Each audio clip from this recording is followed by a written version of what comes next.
എവിടെയായിരുന്നു ഇന്നലെ രാത്രി മുഴുവൻ? ഇന്നലെ രാത്രി പാതി ചത്തൊരു ശവത്തിനെ നാട്ടിലെല്ലാം കൂടെ എന്നെ മടിയോട്ട് വെച്ചെന്നില്ലേ? അവളെ താങ്ങി പിടിച്ചോണ്ട് ഞാൻ ആശുപത്രിയിലോട്ട് ചെന്നു. അവിടെ കുറെ പണ്ടാരങ്ങൾ എന്നെ പിടിച്ച് വലിച്ച് ആശുപത്രിയിലോട്ട് കയറ്റി. എന്നിട്ട് ഏതാണ്ട് ചവറ് പേപ്പറിലൊക്കെ ഒപ്പിടാൻ പറഞ്ഞു. ആ വെപ്രാളത്തിന് ഞാൻ അവർ പറയുന്നിടത്തൊക്കെ ഒപ്പിട്ടു. അതോടെ ഞാൻ അവളുടെ നായരുമായി. എന്നിട്ട് ഈ പെട്ടി എന്റെ തലയിലോട്ട് വെച്ച് എന്നിട്ട് അവിടെ കുത്തിരിക്കാൻ പറഞ്ഞു. എങ്ങനെയെങ്കിലും ഇതും കൊണ്ട് രക്ഷപ്പെടാന്ന് വിചാരിച്ചപ്പോൾ നിന്റെ മുടിഞ്ഞ മാമ ഒലക്കയുടെ മൂടും അന്വേഷിച്ചോട്ട് കുറെ പോലീസുകാരായിട്ട് അവിടെ കളഞ്ഞു നടക്കുന്നു. ഇനി അയാളുടെ കണ്ണി പെട്ടിട്ട് പുലിവാലാക്കണ്ടെന്ന് കരുതി നിധി കാക്കുന്ന ഭൂതത്തെ പോലെ ഈ പെട്ടിയും കെട്ടിപ്പിടിച്ചോണ്ട് ഞാൻ അവിടെ ഇരിക്കുക. നേരം വെളുത്തപ്പോ അവളുടെ തന്തയും കുറെ ആൾക്കാർ ഒരു പട പോലെ അലറി വിളിച്ചോണ്ട് ആശുപത്രിയിലോട്ട് വന്നു. ആ തന്ത എന്നെ കണ്ടത് അലച്ചു തല്ലി എന്റെ കാലിലോട്ടും പിന്നെ അവിടുത്തെ തലയും കുത്തി താഴോട്ടും. വെട്ടിയിട്ടവൾ ഒരു സൈഡിലെ പെണ്ണും അവസാനത്തെ വലി വലിച്ചോണ്ട് തന്ത അപ്പുറത്തും. ആ തക്കത്ത് ഞാൻ പെട്ടി എടുത്തോണ്ടെങ്കിൽ ചാടി. അവൾ ഏതാണ്ട് കോടീശ്വരന്റെ മകളാണെന്ന് പറഞ്ഞ അതിലുണ്ടോ ഇരുത്തി. നീ ആ പെട്ടി നോക്ക, അതിന്റെ അകത്ത് എത്ര രൂപയുണ്ടെന്ന് എനിക്കറിഞ്ഞൂടാ. ചെറുതാണെങ്കിലും വിലയുള്ള പെട്ടിയാ. അകത്ത് കാര്യമായിട്ട് എന്തെങ്കിലും കാണാണ്ടിരിക്കില്ല. നിനക്ക് എന്റെ പേരറിയോ? അപ്പക്കുട്ടൻ നായർ. അത് പണ്ട്, ഇപ്പൊ ആൽഫി. ആൽഫി അതെന്തോ തിന്നുന്ന സാധനത്തിന്റെ പേരല്ലേ? അല്ല, അത് കുൽഫി. അതെ, കുൽഫി. ഇത് ആൽഫി, ആൽഫ്രഡ് ഫെർണാണ്ടസ്. ആ പെണ്ണ് തന്തയായിട്ട് പിണങ്ങിയിട്ട് പ്രേമിച്ച് കെട്ടിയവന്റെ പേര്. അപ്പൊ അവനോട് പോയി? ഈടെ അവനെ ആരും കണ്ടിട്ടില്ല. അതല്ലേ എല്ലാരും കൂടെ എന്നെ പിടിച്ച് അവനാക്കിയത്. എന്നാലും അവനവിടെ പോയി? ഈടെ അവനെ ആരും കണ്ടിട്ടില്ലെന്ന്. ഈ പെണ്ണ് മാത്രമേ കണ്ടിട്ടുള്ളൂ. അവള് കണ്ണും മൂക്കും തളർന്ന് നടക്കുന്നവർ വാ തുറന്നൊന്നും മിണ്ടാൻ കഴിയുന്നില്ല. എന്റെ ഗതികളല്ല എന്ന് പറയാം. എന്നാലും അവനവിടെ പോയി? അവനെ കണ്ടിട്ടില്ലെന്ന് പറഞ്ഞാ തുറന്നു. ഇതെന്താ വലിയ പെട്ടിക്കകത്തൊരു ചെറിയ പെട്ടി? വെട്ടിയല്ലടാ, കമ്പ്യൂട്ടർ.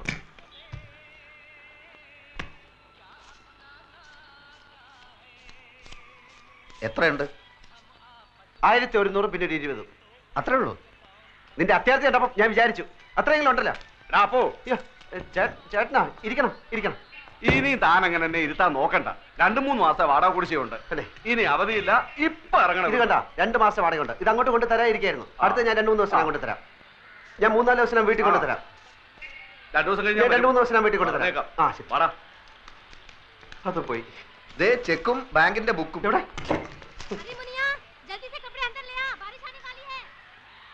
എന്റെ അമ്മോ, 23 ലക്ഷം അവളുടെ അക്കൗണ്ടിൽ ബാങ്കിലുണ്ട്. പടച്ചോനെ, 23 ലക്ഷം! ചെക്ക് ബുക്ക് ഉണ്ട്, നമുക്ക് എഴുതി എടുക്കാം. എഴുതി അങ്ങോട്ട് കൊടുത്ത ഉടനെ കാശ് എടുത്തരാൻ നിന്റെ പാപ്പ അവിടെ മാനരാ? ഒരു വസ്തു അറിഞ്ഞൂടാ. ഇവിടെ അവള് ചെക്കിൽ ഒപ്പിടണം. മണ്ടം മുത്തപ്പ. ഓളും ബാപ്പയും മയ്യത്താവുന്നല്ലേ ഇനി പറഞ്ഞത്?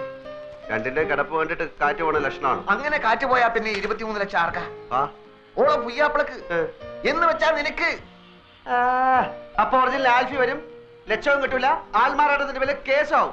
ഞാനില്ല, ഞാൻ സത്യം തുറന്നു പറയാൻ പോവാ. അങ്ങനെ തുറന്ന് പറയാൻ വരട്ടെ. നമുക്ക് ആശുപത്രി പോയിട്ട് നന്നായിട്ട് എല്ലാ കാര്യങ്ങളും ഒന്ന് വിസ്തരിച്ച് മനസ്സിലാക്കാം. എന്നിട്ട് മതി സത്യം തുറന്നു പറയാൻ. ഞാൻ സത്യം തുറന്നു പറയാൻ പോവാ. മോഷണം, ജയില്, തൂക്കുമരം, ഇതൊക്കെയാണ് ഇപ്പൊ നമ്മുടെ മുമ്പിൽ തെളിഞ്ഞു നിൽക്കുന്ന വഴികൾ. വേറെ ഏതെങ്കിലും ഒരു വഴി കൂടി ഒന്ന് ശ്രമിച്ചു നോക്കുന്നതിൽ എന്താ കുഴപ്പം? വേറെ ഏതെങ്കിലും ഒരു വഴി കൂടി ഒന്ന് ശ്രമിച്ചു നോക്കുന്നതിൽ എന്താ കുഴപ്പം? ആ വഴി കൂടെ പോയിട്ട് നമ്മൾ ബന്ധപ്പെടുന്ന ഈ വഴിയിലാണെങ്കിൽ പിന്നെ നമ്മൾ ഏത് വഴിയിലായി പോവും?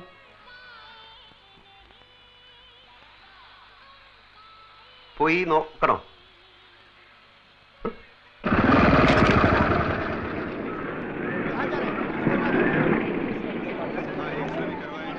ഈ ബൈക്ക് പിടിക്കാൻ നടക്കുന്ന മാർവാടികളുടെ ഗുണ്ടകൾ വല്ലതും ഉണ്ടോ എന്ന് നോക്കില്ല. കാലത്ത് നീ വരുന്നതിന് കുറച്ച് മുമ്പ് നിന്നെ അന്വേഷിച്ച അവന്മാർ മുറിയിൽ വന്നിരുന്നു. ഞാൻ പറഞ്ഞു നീ ഇപ്പൊ അവിടെയല്ലേ താമസം. നീ എന്താ പറയാത്ത? നീ എന്താ ചോദിക്കാൻ? കണ്ട കോളിന് കുറെ കാലം കിടക്കണ്ടതാ. ആരെയും വെറുപ്പിക്കണ്ട. ബാഗിനകത്ത് മൂടി വെക്കാനല്ല, കാശും തന്ന് തന്നെ കണക്കപ്പിള്ള എന്ന് പറഞ്ഞ് ഇവിടെ കുത്തി നിർത്തിയിരിക്കണേ. ആവശ്യത്തിന് കൊടുക്കാനാ. ഇവിടുത്തെ പണിക്കാരെ ആരെന്ത് ചോദിച്ചാലും അത് അങ്ങോട്ട് കൊടുക്കുക. അയ്യോ, എവിടേക്കാ പോണേന്ന് വെച്ചാ പറഞ്ഞിട്ട് പോണ്ടേ. ഫോൺ നമ്പറും ഇല്ല, അഡ്രസ്സും ഇല്ല. എന്താ കാര്യം? വർമ്മ സാറ് ബോധം വന്നപ്പോ മുതൽ നിലവിളിക്കുക, ആൽഫി. ഞാനിപ്പോ അതിനെന്ത് ചെയ്യണം? ഒരച്ഛന്റെ വിഷമം മനസ്സിലാക്കണം. പറയുന്നത് കേൾക്കുക അല്ലാതെ മറിച്ചൊന്നും പറഞ്ഞ് അങ്ങേരെ വിഷമിപ്പിക്കരുത്. ഞാൻ മോന് പുണ്യം കിട്ടും. വാ വാ.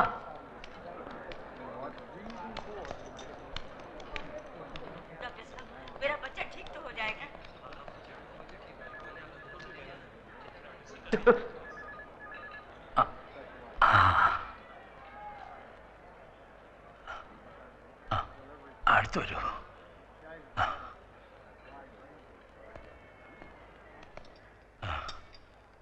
കണ്ണേ പൊന്നേന്ന് പറഞ്ഞു വളർത്തിയ കുഞ്ഞാണ്. ഇപ്പൊ കിടക്കണ കിടപ്പ് കണ്ടില്ലേ? ഡോക്ടർ പറഞ്ഞു നീ വേണം അവളെ രക്ഷിക്കാനെന്ന്. എന്റെ മോളെ കൈവിടരുത്. ഒന്ന് പറയൂ ഇരവി, എന്നോട് മാപ്പാക്കണമെന്ന് പറയൂ. പിണക്കവും പരിഭവവും ഒന്നും ഇല്ലാന്ന് എന്നോട് പറഞ്ഞു കഴിഞ്ഞു. എല്ലാം ഞാൻ പറഞ്ഞു മനസ്സിലാക്കിച്ചോളാം. വർമ്മ സാറ് വെറുതെ വിഷമിച്ച് പ്രഷർ കൂട്ടണ്ട. ആ അത് കേട്ടാ മതി എനിക്ക്. 100. ഉം. 100. എടോ ഇത് ആദ്യം പറഞ്ഞോളൂ 200 100 100 100 100 200 300 എത്ര വേണമെങ്കിലും തരാം. പിന്നെ അവിടെ ചെന്ന് കിട്ടിയില്ല എന്ന് കംപ്ലൈന്റ് പറയും. നന്ദി വേണടാ, നന്ദി. എനിക്ക് ചില കാര്യങ്ങൾ അറിയാനുണ്ടായിരുന്നു. എന്ത് കാര്യം?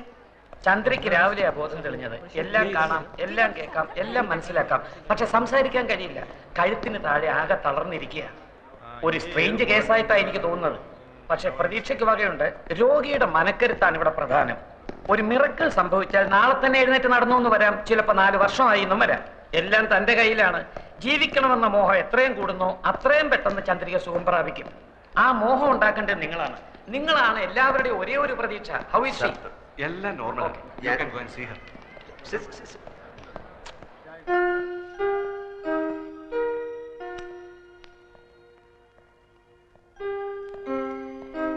കൊച്ചെ, എനിക്കൊരു കാര്യം പറയാനുണ്ട്. എല്ലാരും കൂടെ എന്നെ തെറ്റി. അയ്യോ എന്റെ മോൾക്ക് പറ്റി. അയ്യോ എന്റെ മോളെ, അയ്യോ എന്റെ ഗുരുവായൂരപ്പ, എന്റെ മോളെ കിടക്കുന്നത് കണ്ടോ? അയ്യോ എന്റെ മോളെ, അയ്യോ. ഞാൻ DSP സത്യപാൽ, ഉദയവർമ്മന്റെ അമ്മാവനാണ്.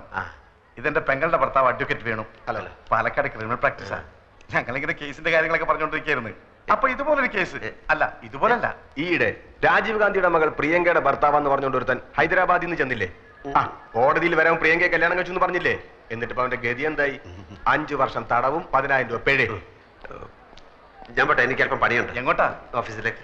അപ്പൊ ആൽഫ്രണ്ടിന് എന്തോ സ്വന്തമായിട്ട് ബിസിനസ് ഉണ്ടെന്ന് കേട്ടു. സ്വന്തമായിട്ട് ഓഫീസുണ്ട്. താമസം ഓഫീസിൽ തന്നെ. ഞങ്ങളൊക്കെ ഗസ്റ്റ് ഹൗസിലാ. ആൽഫ്രണ്ടിന് വേണേ അങ്ങോട്ട് വരാം. വളരെ വലിയ വീട്.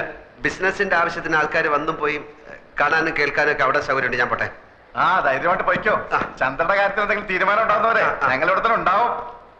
അപ്പൊ കൂടെ നമ്മളെല്ലാം അന്വേഷിച്ച് തേയില കച്ചവടവും തുണിക്കച്ചവടവും മില്ലും ഫാക്ടറിയും ഒക്കെ ആയിട്ട് പണം ചാക്ക് കണക്കിന് കയ്യിൽ വെച്ചിരിക്കുന്ന ആൾക്കാരാ.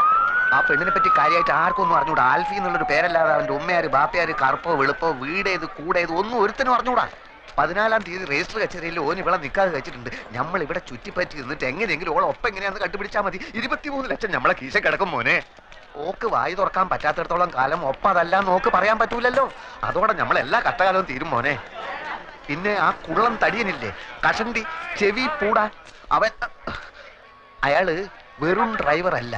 വർമ്മ കഴിഞ്ഞാ പിന്നെ ആ വീട്ടിലെ ഏറ്റവും കൂടുതൽ മടുപ്പ് അയാൾക്കാ. അയാളെ കയ്യിലെടുത്ത ഓളെ ഒപ്പി നമുക്ക് കണ്ടുപിടിക്കാം.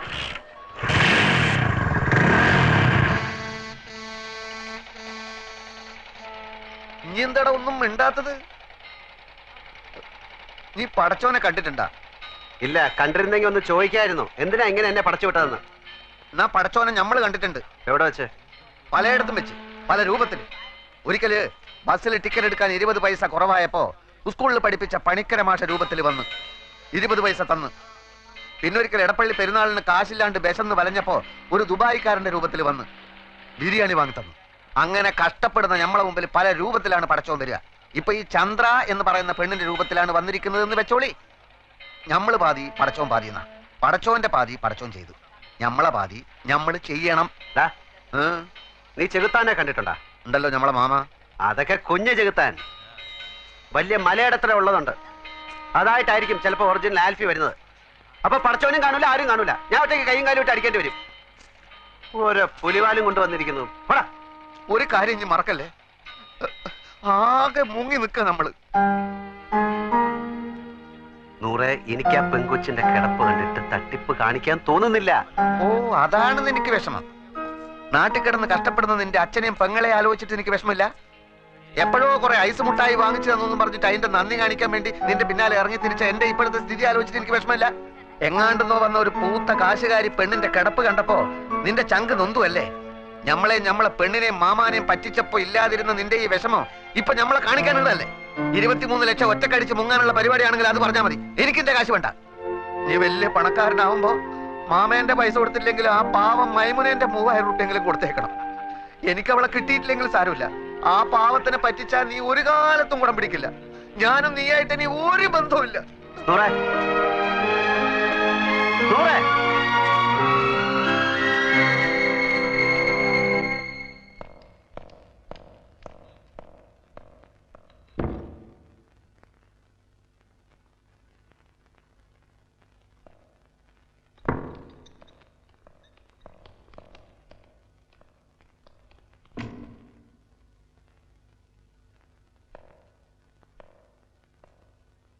കൊച്ചേ, നിനക്കെല്ലാം കാണാനും കേൾക്കാനും പറ്റുമെന്ന് എനിക്കറിയാം. I am Appukuttan. എന്റെ പേര് അപ്പുക്കുട്ടൻ എന്നാ. വഴി വെച്ച് നാട്ടുകാരെല്ലാം കൂടെ നിന്നെ എന്റെ തലയിൽ വെച്ച് തന്നതാ. ഇവിടെ കൊണ്ട് ഞാൻ ഇറക്കി. അതോടെ അവരെല്ലാം കൂടെ പിടിച്ച് എന്നെ നിന്റെ ഭർത്താവാക്കി. ഇടിവെട്ടി അവന്റെ തലയിൽ പാമ്പ് കടിച്ചു എന്ന് കേട്ടിട്ടുണ്ടോ? ആ ഗതിയാ ഇപ്പൊ എന്റേത്. അതുകൊണ്ട് സത്യം തുറന്ന് പറഞ്ഞേക്കാമെന്ന് കരുതിയാ ഇപ്പൊ ഞാൻ വന്നത്. അപ്പൊ ഇവിടെ ആരുമില്ല, എല്ലാരും നല്ല ഉറക്കം. നാളെ ഞാൻ വരും, ഉള്ള സത്യം അങ്ങ് തുറന്ന് പറഞ്ഞേക്കും. കേട്ടില്ല? ഇപ്പൊ ഞാൻ പോന്നു. Good night.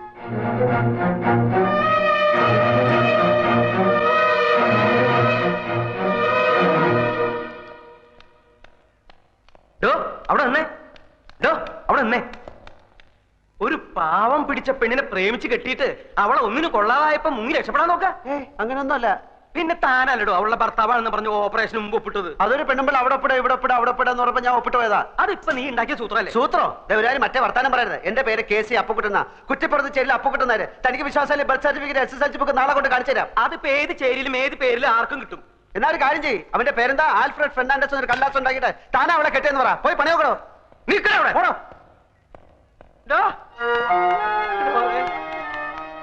അപ്പൊ സത്യം പറയാൻ പോവാ? സത്യം പറയാൻ പോവാ? അതെ, രാവിലെ ഞാൻ വരും. ഉള്ളതൊക്കെ എല്ലാവരോടും അങ്ങ് തുറന്നു പറയും. അതോടെ ഏർപ്പാടങ്ങ് ക്ലോസ് ചെയ്യും. തനിക്ക് എന്താണോ വേണ്ടത്? ഞാൻ സമ്മതിക്കില്ല. എന്ത് വന്നാലും നീ സത്യം പറയാൻ ഞാൻ സമ്മതിക്കില്ല. എനിക്ക് സത്യം പറഞ്ഞേ പറ്റും. എന്താണ് നിന്റെ അപ്പന്റെ പേര് ഹരിചന്ദ്രൻ? അല്ല, ഗോവിന്ദൻ നായർ. പിന്നെ എന്താണ് നിനക്ക് ഇത്തിരി കള്ളം പറഞ്ഞാല്? എനിക്ക് കള്ളം പറയേണ്ട കാര്യമില്ലല്ലോ. എന്റെ പൊന്നാൽഫി മോനെ. ഓ അപ്പുക്കുട്ടൻ നായരുടെ മോനെ, ഞാൻ പറയുന്നത് കേക്ക്. നീ പറഞ്ഞത് ശരിയാ, കള്ളം പറയേണ്ട കാര്യം നിനക്കില്ല. പക്ഷെ ഇവിടത്തെ സ്ഥിതി കൂടി ഒന്ന് ആലോചിക്കണ്ടേ?